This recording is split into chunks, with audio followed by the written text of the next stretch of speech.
예수님께서 두로와 시돈 지방으로 가셨습니다. 근데 두로라는 지역은 이방 지역입니다. 그때 예수님께서 두로로 오셨다는 소식을 듣고 더러운 귀신 들린 어린 딸을 둔 한 여자가 예수님의 발 앞에 와서 엎드렸습니다. 이 본문에서는 이 여자에 대해 분명히 어떻게 소개하냐면, 사실 이 여자를 소개하는 방법이 많잖아요. 얼굴이 예를 들면 한예슬을 닮았다든지, 예를 들어서 키가 몇이고 몸무게가 몇이고, 엄청나게 다양한 소개 방법이 있는데 그 모든 소개 방법 중에 뭐라고 소개하냐면 헬라인이고 수로보닉의 족속이라고 소개합니다. 성경이 여러분 단어를 정했을 때는 선택적, 굉장히 중요한 의미와 의도를 가지고 쓰는 거예요, 성경은. 자, 이 여자에 대해서 이 여자가 이뻤다, 아니면 이 여자가 죄송합니다, 제가 자꾸 외모를 갖고 그래서 이 여자가 하여튼 어땠다 이렇게 표현하지 않고 이 여자에 대해서 수로보닉의 족속이다, 헬라인이다 이렇게 표현을 하거든요. 이방인이라는 걸 말해주고 싶은 거죠.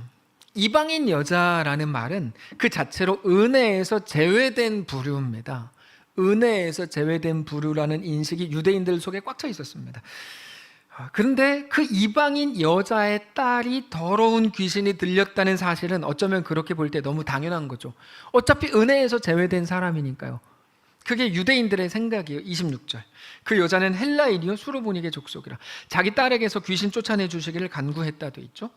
귀신 들린 딸을 둔 이방인 여자라는 존재 자체로 부정했던 그 사람을 어떤 유대인도 거들떠보지 않았을 뿐만 아니라 모두가 피하고 싶었을 겁니다. 야고보서를 보면 어떤 내용이 나오냐면요, 돈 많은 것처럼 보이는 사람에게는 이리 와서 좋은 자리에 앉으세요. 여기 가운데 앉으세요. 가운데는 따뜻한 자리예요. 여러분, 구석에 앉아서 이 교회는 왜 이렇게 추워라고 불평하는 건 바보들이나 하는 짓이에요. 옆에 벽은 원래 찬바람이 나와요. 가운데 앉으시면 더워요. 따뜻해요. 안 추워요. 그러니까 가운데로 앉으시면 돼요. 저도 아까 여기 끝에 앉아가지고 이 교회는 왜 이렇게 추워? 생각해 보니까 벽이랑 가까우니까 추운 거예요. 그 다음에 찬양팀이 자꾸 이걸 꺼요. 저는 이게 불만인데 끄지 좀 마세요. 그럼 또 우리 답답해서 찬양 못해요 이렇게 하시겠죠? 그럼 적당히 하세요. 이걸 끄니까 여기 바로 추워지더라고요. 자, 다시 설교로 돌아가겠습니다. 근데 이방인 여자라는 거는 누구도 거들떠보지 않는 그런 존재입니다. 그런 사람이 지금 유대인 랍비라고 알려진 예수님께 나오고 있는 거거든요. 근데 이 여자는 오히려 모두의 시선에 대해서 전혀 신경을 안 쓰고 있는 것처럼 보입니다. 예수님 앞에 가서 더러운 귀신이 든 딸을 고쳐주십시오, 담대하게 말하죠. 그 꼬장꼬장한 유대인 남자들이 우글거리는 그곳에 이방인 여자 하나가 가서 간청을 하고 있는 거야. 저도 이렇게 이제 여기저기 다니다 보면 유대인들 가끔 만나거든요. 첫인상은 무조건 꼬장꼬장해요. 유대인 이렇게 흰색 이렇게 딱 써가지고 흰 옷 딱 입고 있는 분들을 보면 꼬장꼬장해요. 그런 느낌이 확 드는데, 그런 사람들만 우글거리는 곳에 이방 여인 하나가 딱 가서 간청하는 거죠. 이 여인이 어떻게 이렇게 여인의 몸으로, 그것도 이방인으로 어떻게 예수님께 나와서 감히 간청을 할 수 있었을까요? 이유는 딱 하나입니다. 엄마니까. 자기 딸한테 그런 일이 생겼으니까 엄마니까요. 부모는 굉장히 특이한 위치입니다. 부모는 아주 특이해요. 정상적인 부모를 말하는 겁니다. 정상적인 부모는 특이합니다. 본래 성격이나 성향이 어떻든 간에 자녀가 위험에 빠지면 부모는 눈이 돌아가죠. 자녀의 고통을 보면서 눈이 돌아간 어머니를 막을 방법이 없습니다. 근데 이미 아무 말 하지 않아도 누구나 그 여자를 부정한 것으로 보는 것은 너무 당연한 건데, 거기에 대해서 예수님은 한마디를 추가하세요. 27절. 예수께서 이르시되 자녀로 먼저 배불리 먹게 할지니 자녀의 떡을 취하여 개들에게 던짐이 마땅치 않다. 도와달라고? 야, 너 이방인 아니냐? 내가 너를 왜 돕냐? 나는 이방인이 아니라 유대인을 위해서 왔다. 이렇게 이제 말씀을 조금 세게 하시는 거죠. 개라고 표현하시잖아요. 너는 지금 나에게 기적을 베풀어 달라고, 네 딸을 치료해 달라고 찾아왔지만, 그래, 나한테는 그럴 능력이 있다. 근데 너는 아니지. 왜요? 너는 개니까. 이런 겁니다. 어떤 분들이 굳이 이 개가 들개인지 아니면 애완견, 반려견인지를 구분하려고 하는 해석을 하시는 분들이 한국 교회 안에 간혹 있는데, 그건 중요한 게 아니에요. 개라는 말을 예수님은 욕으로써 쓰신 거예요. 성경을 보시면요, 개가 들어가는 욕들이 나와요.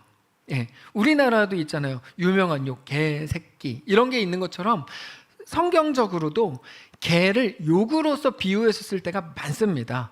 예, 신약 성경에도 뭐 나오고요. 그러니까 우리 주님이 그렇게 볼 때 좀 심한 거죠. 이런 겁니다. 우리가 고난을 당했어요. 그래서 하나님께 기도했어요. 하나님 없애주십시오. 해결해 주십시오. 그때 하나님이 응답을 주셨어요. 내가 너한테 응답할게. 내가 네 기도를 왜 듣냐? 이 개야. 이렇게 이제 하신 거랑 똑같은 게 오늘 본문입니다. 우리는 하나님의 음성을 마음과 말씀으로 듣지만 이 여자는 직접 들은 거예요. 어떻게 얼굴에다가 대고 개라고 표현합니까? 너무했죠. 왜 그러셨을까? 얼마 전에도 말씀을 잠깐 드렸는데 열왕기하 5장에 보면 나아만이 나옵니다. 그때 엘리사가 나아만에게 했던 행동과 예수님의 이 여인에 대한 말씀이 너무 비슷한 거예요. 사실 똑같은 겁니다. 나아만이 그렇게 힘들게 엘리사를 찾아갔는데 엘리사는 나와보지도 않고 너무 무례하게 반응을 했죠. 응, 왔대? 요단강에 가서 7번 몸을 씻고 집에 가라 그래? 왜 이렇게 무례하게 합니까? 이것 때문에 나아만이 막 부들부들 떨거든요. 그가 병 고치는 건 나아만에게 그렇게 대단한 도움이 되지 않을 것이기 때문이었습니다. 한마디로 말해서 영적 집중력을 위해서였죠. 그가 병을 고쳐가지고 집에 돌아간 다음에 5년, 10년 더 사는 게 무슨 의미가 있느냐 이거죠. 나는 그에게 하나님 나라를 선물해 줄 작정이다 이거거든요. 영적 집중력. 네가 가장 소중한 것을 위해서 덜 소중한 것들을 포기할 수 있어야 된다. 이겁니다. 짐 엘리엇이 했던 말을 에콰도르 선교사였는데 가장 소중한 것을 위해, 가장 영원한 것을 위해서 영원하지 않은 것들을 포기하는 사람은 바보가 아니다. 이런 말을 했거든요. 나아만은 그 얘기를 듣고 처음에 흥분을 하고 돌아가서 군사를 이끌고 와서 엘리사를 찢어 죽이려고 그랬습니다. 근데 부하들의 말을 듣고 요단강에 가서 7번 몸을 담갔다가 뺀 결과 어린아이 같이 살이 바뀌었죠. 나아만은 그때 깨닫습니다. 내가 병 고치는 게 중요한 게 아니었고 하나님이 참신이시라는 걸 그때 알게 되죠. 그래서 이스라엘에 있는 하나님만 참신인 것을 내가 알고 영원히 주님을 섬기기로 결정합니다. 신실한 하나님의 사람으로 살게 되죠. 그게 아니라면 나아만은 만약에 병만 낫고 집에 그냥 돌아갔을 겁니다. 자기가 준비해온 선물 그냥 주고 끝났겠죠. 이미 많은 사람들이 그렇게 하고 죽어버리는 것처럼 그렇게 했겠죠.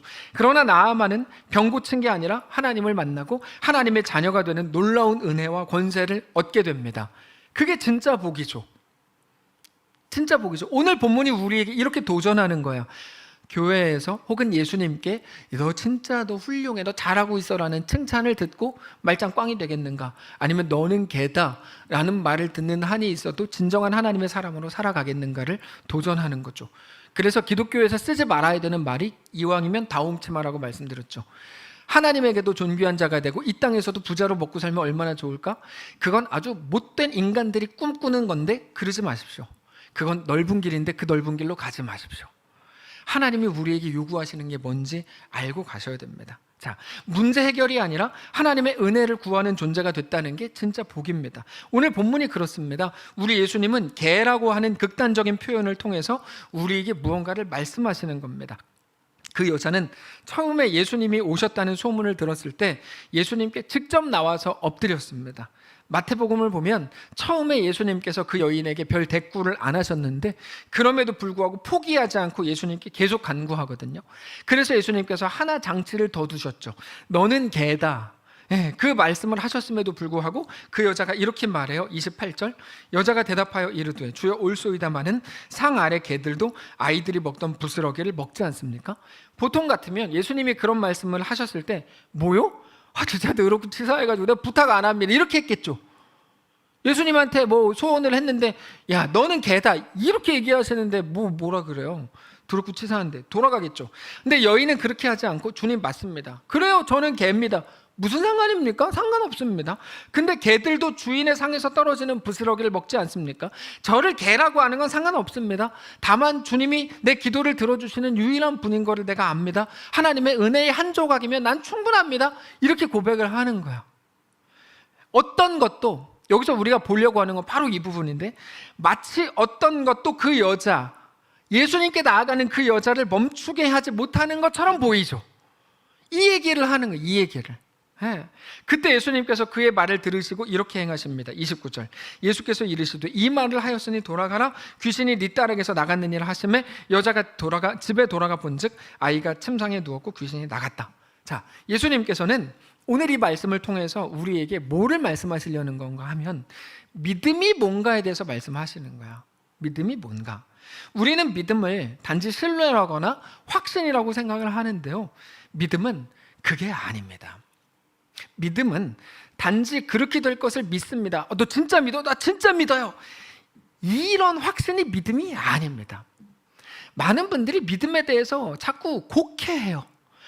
내가 그렇게 말하면 되는 건 줄 알고 자꾸 곡해해요. 입으로 시인하고 뭐 그래야 된다고 안 했어요. 그게 그 말이 아니라고 말씀을 전에 드렸는데요, 그거는 시대적 배경을 몰라서 자꾸 그렇게 얘기하는 건데, 그 시대에 입으로 시인한다는 말은 성경을 읽고 그렇게 살아간다는 것을 말하는 전혀 다른 말입니다. 그게 이제 로마서 10장 10절이었나요? 전혀 다른 의미라고 전에 수차로 말씀을 드렸는데, 자, 우리는 믿음이 믿습니다라고 하는 말인 줄 아는데 그렇지 않습니다. 믿음은 말이 아니고 반드시 그 다음으로 이어지게 하는 통로인 겁니다, 믿음은. 그래서 믿음을 가졌다고 하면서도 그 다음 통로로 그 다음 스텝으로 넘어가지 않는 믿음을 죽은 믿음이라고 말해요, 야고보서에서는. 믿음은 믿습니다가 아니에요. 믿음은 뭡니까? 오늘 그 길을 걷는 행위인 거예요. 믿음은 말이 아니고 행위고 삶이라는 게 그런 의미입니다. 믿음이 뭘로 이어집니까? 믿음으로 인한 모험으로 이어지는 거예요. 믿음은 뭐라고요? 모험으로 이어져야만 그게 믿음이라고요. 그게 아닌 믿음은 거짓 믿음입니다. 죽은 믿음입니다. 반드시 깊어짐으로 가야 되는데, 깊어짐은 뭐냐면, 우리 주님은 우리 믿음이 깊어지기를 요구하고 원하시는데요, 넘실거리는 요단강 속으로 들어가는 거죠. 거친 파도 속으로 들어가게 하는 게 믿음이거든요. 믿음을 가지라는 게 믿음이에요. 바로 그 믿음입니다. 이 여인을 보십시오. 예수님께서 너에게 줄 은혜가 없다라고 하실 때, 거기 이어서 너는 개다라고 하실 때 그 어떤 것도 그녀를 막지 못했죠.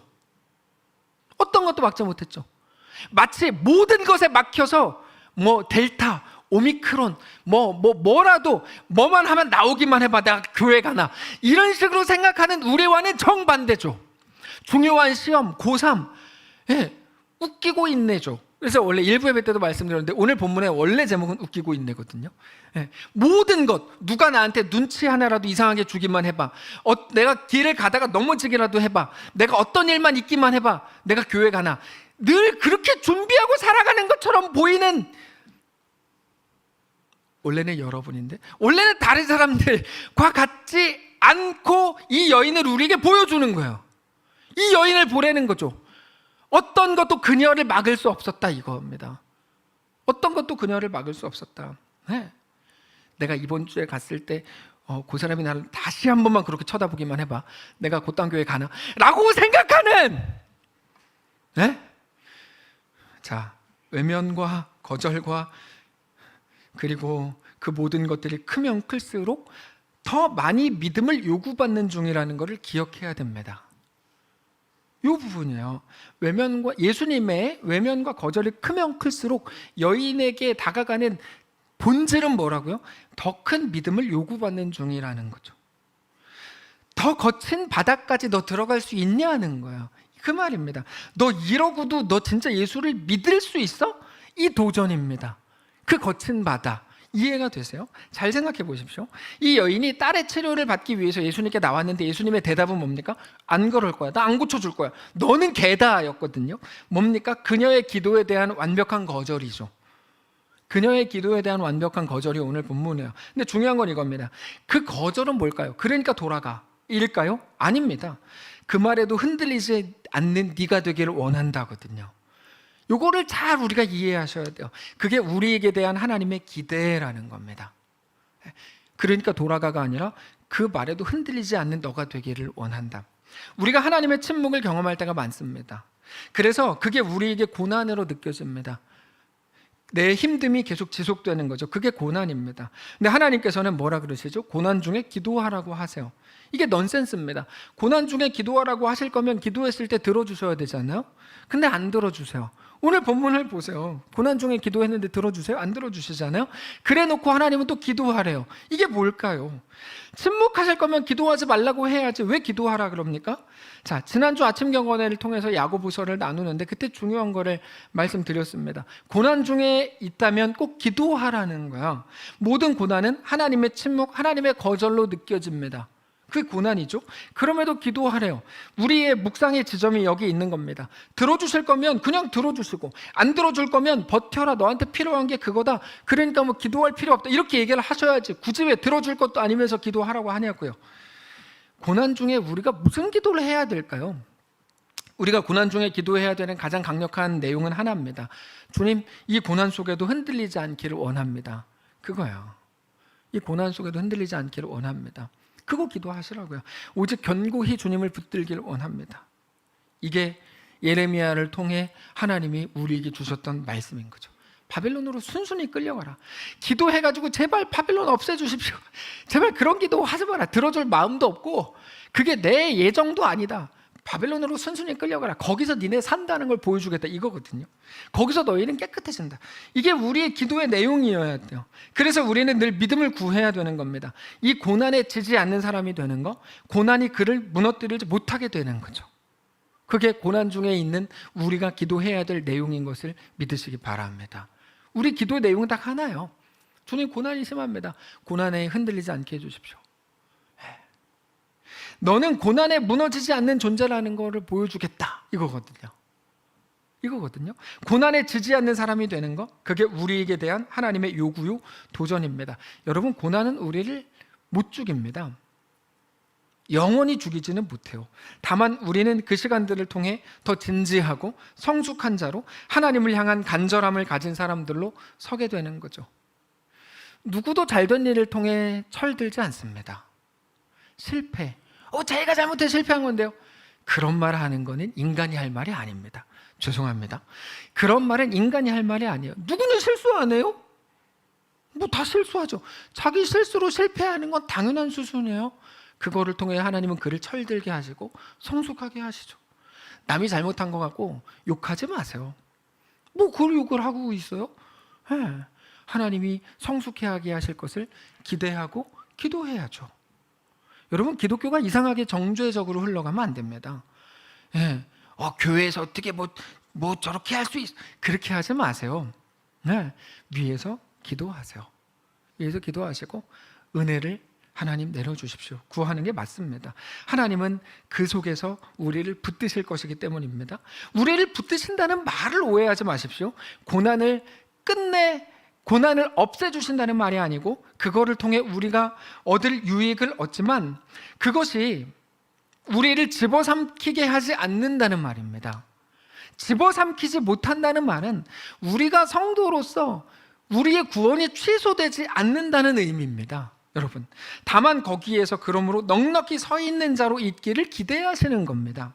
멋진 말로 표현하면 하나님은 우리에게 하나님의 명예를 거시는 거죠. 그 욥기에서 나누었던 내용이거든요. 욥이 왜 그렇게 치명적인 고난을 당하는가? 하나님은 욥에게 하나님의 명예를 거셨다라고 말씀을 드렸죠.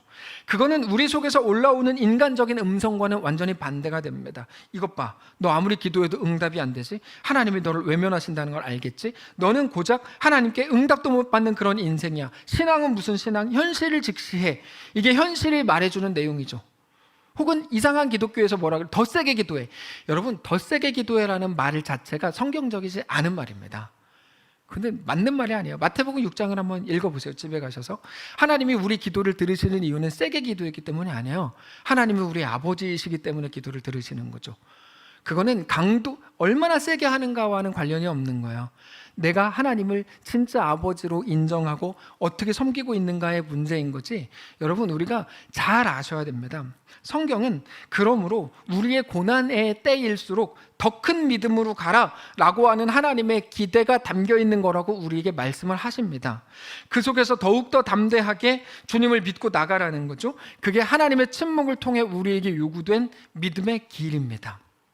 우리의 모든 절망의 상황에서도 우리 하나님의 신실하신 약속을 붙드는 거죠. 너 그 자리에서도 하나님이 함께 하신다는 걸 믿느냐? 그게 예수님의 침묵이고요. 너 거기서도 하나님이 너의 아버지이신 것을 믿느냐? 그게 너는 개다 라는 말 속에 담긴 예수님의 마음인 겁니다. 그 도전이죠. 이해가 되십니까? 그게 더 거친 바다고 더 넘실거리는 요단강인 거예요. 더 대단한 더 큰 고난으로 가라 이런 의미가 아니라 지금의 현실을 살아라 이거죠. 지금의 현실을. 우리에게 믿음이 있다면 그 믿음을 가지고 우리는 반드시 그 길로 나갈 수 있어야 되는 겁니다. 모든 상황을 보면서 흔들리고 좌절하는 게 믿음 없음의 가장 큰 모습이라면 어떤 파도 속에서도 흔들리지 말라는 거죠. 그게 우리에게 대한 요구입니다. 그리고 모든 고난 속에서 우리가 기도해야 되는 건 이것으로 흔들리지 않고 무너지지 않을 힘을 주십시오. 더 잘 걷게 해주십시오. 그 간구인 겁니다. 지난주에 말씀드렸잖아요. 이 모든 어려움 속에서도 하나님은 신실하게 내 가운데 놀라운 승리 이루어내실 것을 믿습니다라고 선포하는 게 기도다 말씀을 드렸잖아요. 매일 그냥 나는 발바닥에 때만도 못한 죄인 그런 말 하지 마시고 네, 겸손의 표현인 건 알겠어요. 근데 그렇게 하지 마시고 하나님 내 가운데 놀라운 일 이루실 걸 믿습니다. 나는 둘째 아들이라 집 나간 것밖에 안 되는 실력 없는 형편없는 사람입니다. 근데 하나님 내 삶 가운데 놀랍게 하나님 나라 이루어내실 것을 믿습니다. 그 선포가 있어야 되는 거죠. 그게 기독교 신앙이라고 아침 경건회를 통해서 늘 말씀을 드리면서도 우리가 알아듣지 못하는 이유는 아침 경건회를 듣지 않으시기 때문인데 일부 예배 말씀드린 것처럼 아침 경건회 듣지 않으실 거면 저랑 손절합시다. 제가 어제 청년 리더들한테 얘기했어요. 두 가지 얘기했어요. 아침 경건회 안 들으면 나랑 손절한다. 또 하나 11조 안 하면 손절한다. 그거에 대해서 제가 나중에 진지하게 말씀을 드리겠습니다. 자, 저랑 설교 시간에 저랑 눈을 마주치지 마세요. 이거 두 가지 안 하실 분들은. 자, 목사 설교 저런 식으로 하냐? 죄송합니다. 자, 근데 오늘 본문의 예수님의 이 말씀은 우리가 생각하는 것보다 더 깊은 의미가 있습니다. 지난주까지 살폈던 그 앞에 나오는 사건 때문인데요. 예수님의 제자들이 손을 안 씻고 음식을 먹었죠. 그 문제로 바리새인들이 예수님께 나와서 따집니다. 그때 예수님께서 밖에서 부정한 게 들어가는 게 아니다. 너희 마음속을 살피라고 말씀을 하십니다. 겉모습에 따라 모든 게 결정된다고 생각하는 세상에 대해서 안 그렇다. 세상은 너희를 모른다고 해도 하나님은 너희를 아신다 말씀을 하시죠. 그래서 우리는 가난한 자 같고 죽은 자 같고 아무것도 없는 자 같은데 아니다. 하나님은 우리를 모든 것을 가진 자라고 말씀을 해주신다. 지난주에 나누었죠. 그 모델로서 예수님께서 오늘 본문의 수로보니게 여인을 우리에게 보여주시는 겁니다. 이게 진짜 믿음이다 이거거든요. 이게 진짜 믿음이다. 뭐가 믿음입니까? 어떤 상황과 시련에도 멈추지 않는 거죠. 그게 믿음입니다. 그래서 믿음은 말이 아닙니다. 내가 몇십 년째 교회 다녔는데요.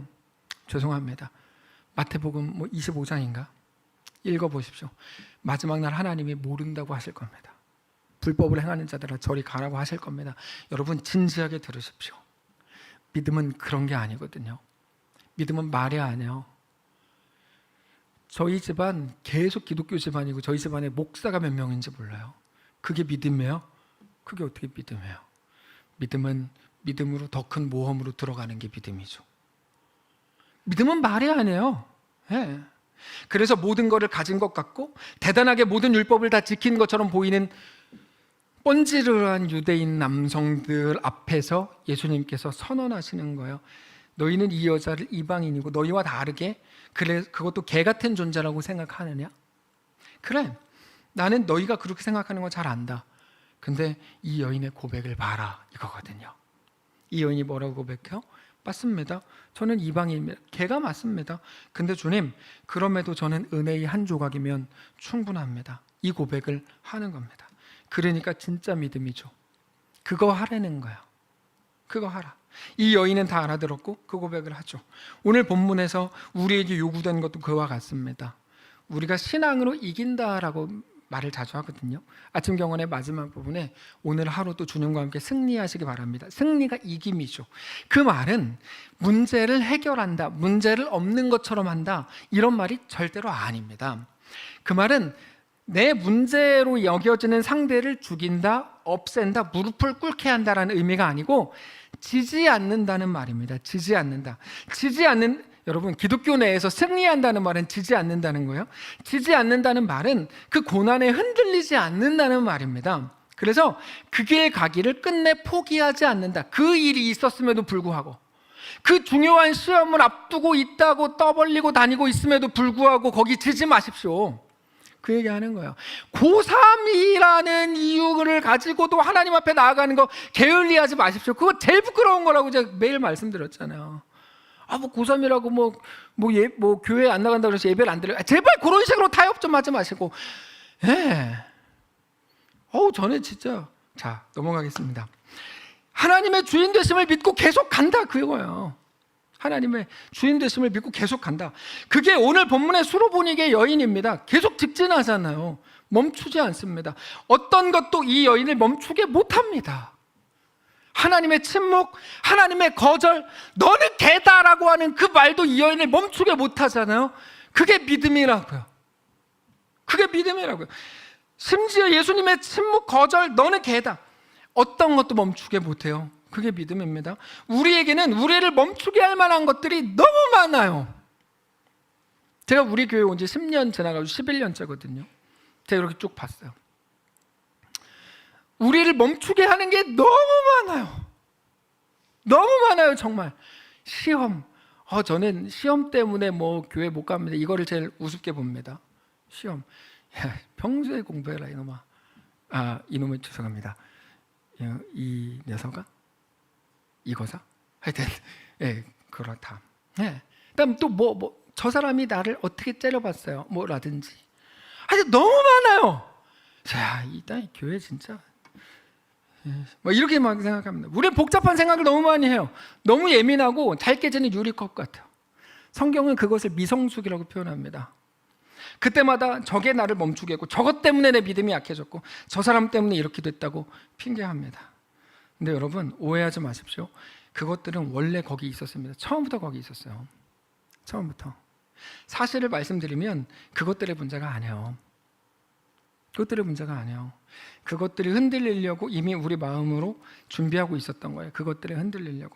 이 여인이 예수님께 나올 때 처음부터 유대인들을 다 기분 나쁘게 쳐다보고 확 나가버려야지, 이런 마음으로 예수님께 나간 게 아닙니다. 그런 마음으로 어떻게 나갑니까? 처음부터 그런 마음으로 절대로 예수님께 나갈 수 없습니다. 그냥 가는 척은 할 수 있는데 못 나가죠. 예수님이 한마디 기분 나쁘게 하면, 내 기분을 상하게 하면, 내가 원하는 거 안 들어주면 그런 건 없습니다. 그런 나쁜 조건은 처음부터 없습니다. 너무 예민하면 안 됩니다. 모든 거를 아는 것처럼, 내가 교회 오래 다녀봤는데 이렇게 되면 이렇게 되는 거고, 제발 웃기지 말라. 그래서 오늘 말씀의 제목이 웃기지 마라거든요. 제발 웃기지 마라. 그렇게 하면 안 됩니다. 로마서 16장에서 이렇게 말씀하세요. 선한 데는 지혜롭고 악한 데는 미련하라. 근데 완전히 반대가 돼가지고 악한 데는 굉장히 지혜롭고, 그래서 누가 나한테 한마디만 하면 선한 데는 굉장히 미련해졌어요. 하나님이 기뻐하시는 삶을 위해 내 삶을 내어드리겠습니다. 이거는 막 오히려 그 어떤 것도 우리를 멈추게 하지 말아야 됩니다. 멈추게 하는 것들이 없어서 멈추지 않는 게 아니고, 오직 믿음이 우리로 하여금 어떤 것으로도 멈추게 하지 못하도록 만들게 해야 된다는 거죠. 최근에 자주 표현했던 것처럼 그게 거친 파도고 넘실거리는 요단강입니다. 거기까지 가는데 방해물이 많아서 멈추는 게 아니고, 방해물은 처음부터 있었다니까요. 그것에 걸리는 거는 우리 자신의 주저앉음일 뿐입니다. 오늘 본문이 그러지 말라고 말하는 거야. 멈추지 말아줘. 멈추지 마라. 그게 오늘 이 여인을 향한 하나님의 마음이었고, 오늘 우리를 향한 도전인 거죠. 사실 오늘 설교는 저한테 하는 거니까 너무 상처 없이 들으세요. 그래서 예수님의 마음을 따라가 보면 처음에 대꾸도 안 하면서 속으로는 내가 대꾸 안 한다 그래서 그냥 가면 안 되지, 이게 예수님의 마음이에요. 여인에 대해서 끝내 나를 붙들고 신실하게 있어야지. 예수님께서 수로보니게 여인에게 상처가 될 만한 말씀을 하실 때도 예수님의 속마음은 믿음이 뭔지 네가 보여줘, 이렇게 응원을 하시는 겁니다. 그게 우리에게 대한 하나님의 기대입니다. 하나님의 명예를 우리에게 거시는 거죠. 그게 욥에게 대한 하나님의 기대라고 말씀을 드렸죠. 우리 앞에 있는 모든 고난과 모든 힘겨운 길을 걸어가는 우리 모두에게 대한 하나님의 기대가 바로 그겁니다. 너는 내 명예다, 이거거든요. 나는 너에게 내 명예를 다 걸었다. 그래서 사탄과 내기를 하시죠. 너는 내 명예다, 그거거든요. 난 욥에게 올인했어. 그러므로 성도 여러분, 멈추지 마십시오. 어떤 것에도 넘어져 주려고 마음먹은 사람들처럼 하지 마십시오. 내가 이번 한 주 더 나들으라는 설교하기만 해봐. 내가 이딴 교회 다니나. 제발 어떤 곳에도 넘어져 주려고 하는 마음 먹은 사람들처럼 하지 마십시오. 그렇게 하면 두고 봐, 내가 저 교회 안 나가. 죄송합니다. 웃기지 좀 마십시오. 예, 제가 설교 원고에 써놓은 대로는 장난하냐 이렇게 써놨어요. 장난 아니야. 물론 신앙적으로 어리고 미숙해서 그럴 수는 있는데 넘어짐은 어떤 상황에서도 절대 당연한 건 아니에요. 예, 집사님들끼리 모여가지고 내 이번 주에 이런 일이 있었잖아. 내 그 고년이은 집사 때문에 내가 그 교회 가나 봐. 제발 웃기지 좀 말라. 성경적으로 한마디 하세요. 그때 웃기지 말라 그랬어. 어디에 그렇게 써 있어? 몰라. 당신이 직접 찾아봐. 이렇게 얘기를 해야지. 그거는 그냥 막 얼마나 힘들었을까. 여러분 그거 같이 죽이는 일이에요. 그런 공감은 하나님의 마음을 말해줘야죠. 그러므로 사단에게, 세상에게 언제라도 지겠다 하지 마십시오. 마음을 새롭게 하시고 담대하게 하십시오. 마음을 넉넉히 먹으십시오. 어떤 것에도 지지 않겠다고 다짐하십시오. 시간이 흐를수록 점점 더 심해질 겁니다. 방해물이 막 생길 거고, 내가 하나님께 내 자신을 드리고 헌신할 수 없을 것처럼 만드는 상황들이 막 늘어날 겁니다. 막 늘어날 거예요. 청년들이 웃긴 게 뭔지 아세요? 돈이 없을 땐 11조 잘하다가요, 돈이 눈곱만큼만 생겨나면 11조 안 해요. 못하는 게 아니라 안 하는 거예요. 얘네가. 저는 얘네랑 손절할 생각이에요. 진심으로 말한 겁니다. 손절할 생각이에요. 욕심이 생겨서 그래요. 온갖 핑계를 다 대죠. 그렇게 하는 거 아닙니다. 어디서 신앙을 그렇게 배웠는지 모르겠지만 청년들 그렇게 하는 거 아니에요. 하나님 앞에 정직해 하세요. 제가 개인적으로 말하면 상처받을까 봐 설교 시간에 말하는 거예요. 어떤 분이 다른 교회에서 땅 팔리기를 간절히 기도했고 기도 부탁을 했는데 기적적으로 땅이 팔렸다 그러죠. 여러 가지 핑계를 대면서 교회를 떠났어요. 다른 곳 가면 11조 안 해도 되거든요. 아주 저는 이런 행태에 대해서 참 답답하게 봐요. 답답하게 봅니다. 그가 진실일 거면, 그는 뭐 상처받아서 떠난다고 했지만 그가 진실일 거면 11조 하고 떠나야 돼요. 돈 문제가 아닌 거거든요. 이 땅이 지금 내 앞에 있는 게 전부라고 생각하면서 하는 건 잘못하시는 거예요. 그렇게 하시면 안 됩니다. 그렇게 취업을 해놓고, 취업을 위해 그렇게 기도해놓고 이제 재정에 대해서 하나님과 손절하지 마십시오. 그 전에 제가 먼저 손절할 테니, 이거는 좀 아니죠. 오직 하나님이 우리의 전부이신 것을 솔직하게 좀 고백을 하십시오. 신앙은 말로 하는 게 아니고 삶으로 하는 거예요. 그것에 막히지 마십시오. 어떤 것에도 넘어지지 마십시오. 어떤 것에도 무너지지 마십시오. 제가 오늘 솔직하게 설교했는데 솔직한 설교를 듣고 몇 명이 교회를 떠날지도 몰라요. 작정하고 설교하는 거예요. 그러면 이제까지 제가 했던 것처럼 이 사람들이 듣기 좋은 말들을 하는 게 설교일까요? 그거는 제가 거짓 사꾼 목자라는 증거가 되겠죠. 여러분, 작은 것들에 멈추지 마십시오. 우린 너무 쉽게 멈춰요. 믿음으로 살겠다고 해놓고 금방 멈춰요. 그게 뭐 하는 겁니까? 내가 겨우 그런 사람이 아니었다는 것을 보이십시오. 보이십시오. 오늘 교회 41조년 창립주일입니다. 우리에게 대한 하나님의 기대가 뭐일지 생각을 하십시오. 겉만 번지르르한 바리새인들을 되지 마십시오.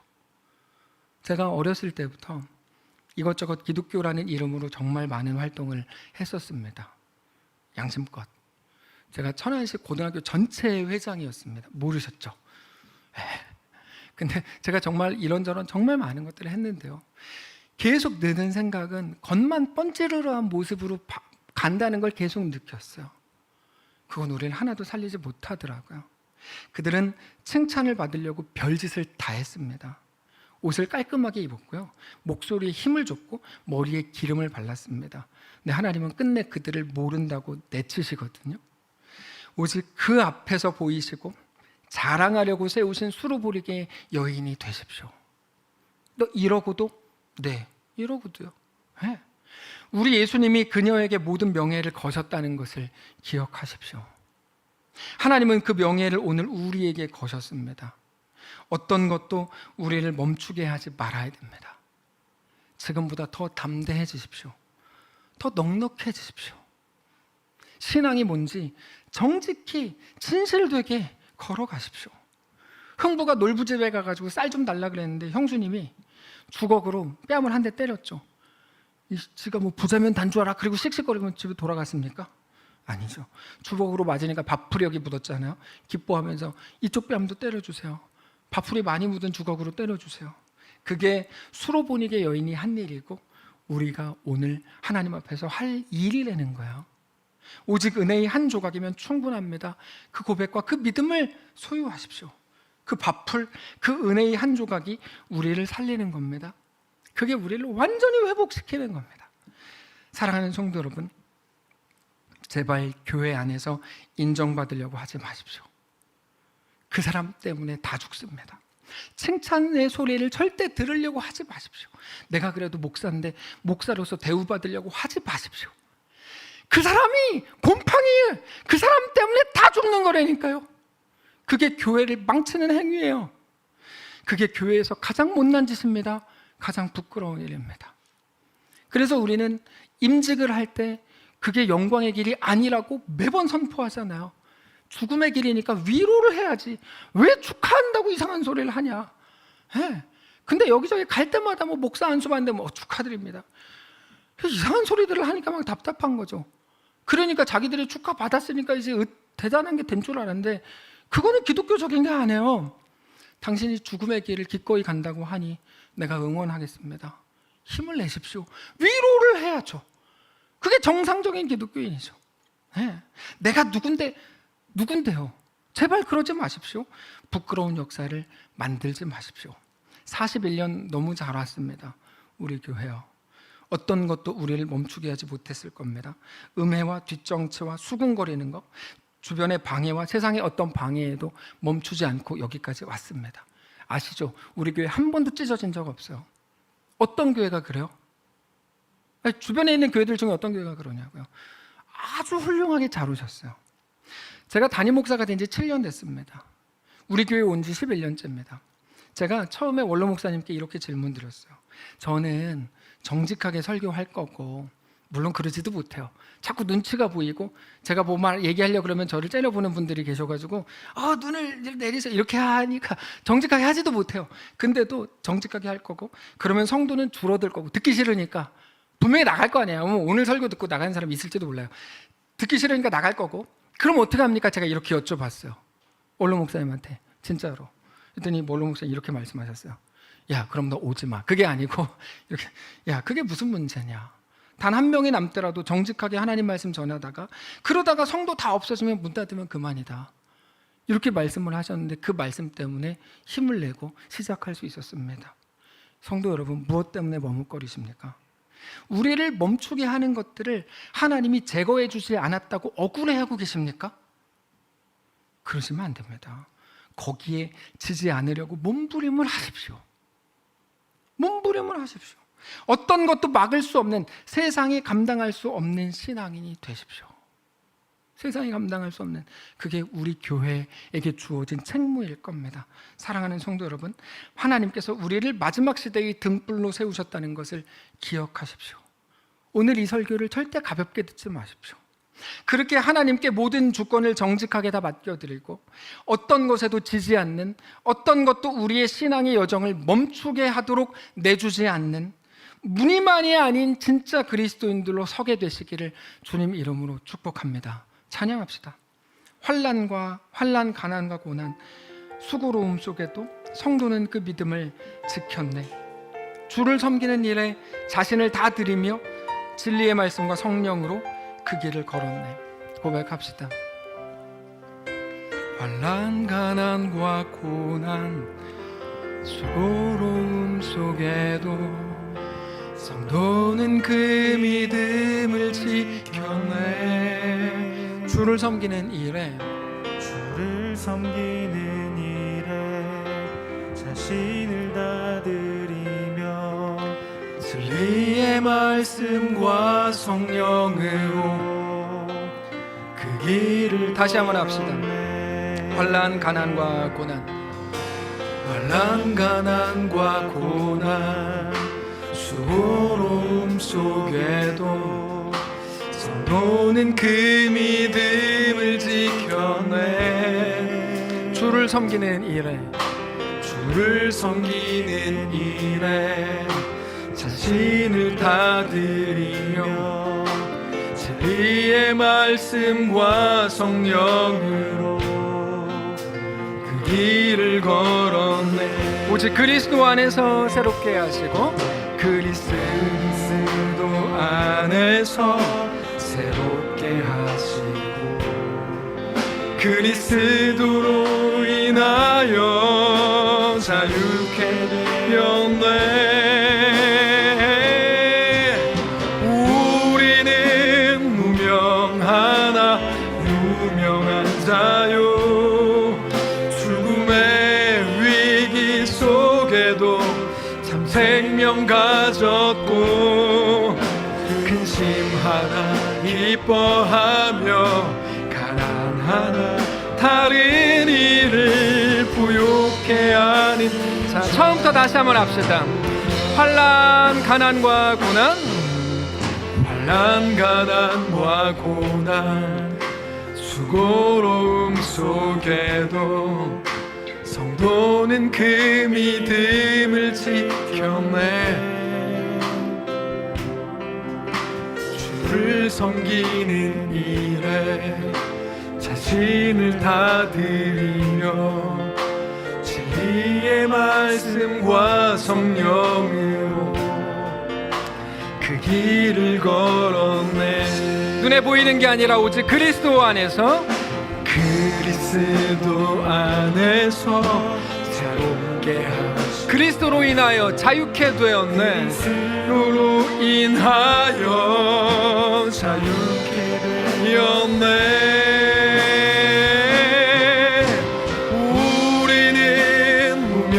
하나 유명 자유 죽음의 위기 속에도 참 생명을 가졌고 참 생명 가졌고 근심 하나 기뻐하고 가난 하나 다른 이를 부욕해 하는 자로다.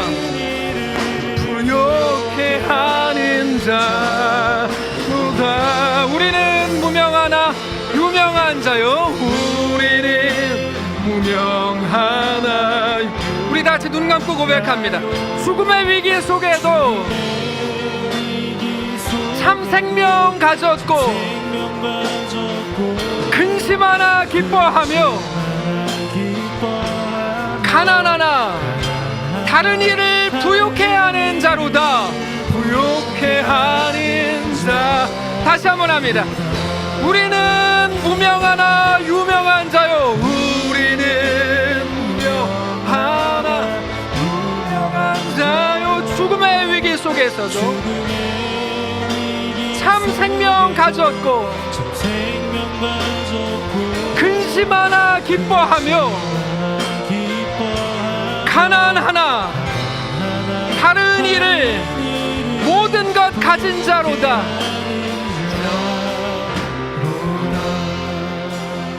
우리 이 시간에 한번 기도하길 원하는데요. 오늘 교회 창립주일입니다. 하나님께서 우리에게 무엇을 요구하시고 도전하시는지 잘 듣게 되시기를 바랍니다. 멈추지 말아요. 지금 시대가 모든 것 다 준비된 시대 같아요. 멈추려고 준비한 것 같아요. 뭐 오미크론, 뭐 델타, 뭐 코로나 끝날까요? 어떻게 끝나겠습니까? 안 끝나죠. 근데 언제까지 소나기만 피하고 하겠다고 하시는 거예요? 어떻게 하시려는 거예요? 우리 교회 41년 왔습니다. 별의별 일이 다 있었죠. 다 기억하시는 분들 얼마나 많습니까? 근데요, 하나님께서 오늘 말씀하시는 거야. 그 어떤 것도 멈추게 하지 마라. 심지어 너는 개다, 멈추지 않잖아요. 결단합시다. 주님, 내 삶을 하나님께 드립니다. 말로 드리는 거 그만하고요, 내 삶을 정말 드립니다. 내 삶의 주인이 하나님이신 것을 고백합니다. 그 속에서 담대하게 주님의 사람으로 서게 하옵소서. 근데 무명한 것처럼 보이는 거 싫어요? 아니요, 하나님이 내 주인이면 됩니다. 은혜의 한 조각이면 충분합니다. 조용히 묵상하며 기도하겠습니다. 기도합시다. 우리 삶의 주관자 되신 하나님을 찬양합니다. 우리 삶의 주인 되신 하나님을 찬양합니다. 하나님을 영화롭게 하며 하나님을 기쁘시게 하고 하나님께 내 생명을 드리는 우리가 되기를 원합니다. 하나님 앞에 나아갑니다. 하나님 인도해 주시옵소서. 거룩하신 하나님께서 역사해 주시옵소서. 주님을 믿음으로 바라보게 하시옵소서. 거룩하신 하나님 교회를 붙들어 주시옵소서. 41년을 이끌어 오신 하나님, 앞으로의 모든 여정 가운데 함께 하시되 사람의 손을 타지 않게 하시고 하나님이 이끄시는 거룩한 교회로, 온전한 교회로 세워지게 하옵소서. 하나님 아버지, 하나님만 중심이 되시고 하나님이 거룩하신 하나님으로 하나님 모든 성도를 다 존귀하게 하시고 그 속에서 놀랍게 역사된 하나님의 놀라운 은혜를 맛보게 하여 주시옵소서. 하나님이 이끌어 가시는 거룩한 계획 앞에 우리가 온전히 순복하며 주님 그렇게 넉넉하게 살게 하옵소서. 거룩하신 하나님, 41년을 하나님의 은혜로 이끌어 오셨습니다. 앞으로의 모든 여정을 주님께 맡겨드립니다. 가장 존귀한 성도들로 채워지는 존귀한 교회가 되게 하옵소서. 겉만 번지르르한 사람들로 채워지지 말게 하시고 진실하게 주님께 인생을 내어드린 자들로 채워지게 하옵소서. 그렇게 세상의 소금이 되고 빛이 되는 진짜 교회가 되게 하옵소서. 어떤 것도 멈추게 놔두지 않게 하시고 어떤 것에도 넉넉하게 견고하게 우리에게 허락된 모험의 길을 믿음으로 걷는 모든 성도들 되게 하옵소서. 역사하실 예수님의 이름으로 기도합니다. 아멘. 이제는 우리 구주 예수 그리스도의 은혜와 하나님 아버지의 다함없는 사랑과 성령의 교통인도 역사 위로 함께 하심의 은사가 이 시간 주를 바라보며 예수로 살기로 결정하는 사랑하는 성도들 머리머리 위에, 그들의 자녀 위에, 사랑하는 이 교회 위에, 우리의 2021년, 2022년 위에, 치앙마이에서 여전히 몸과 삶을 드리고 헌신하는 자매와 그 사역지 위에 이제로부터 영원까지 함께 계실지어다. 아멘.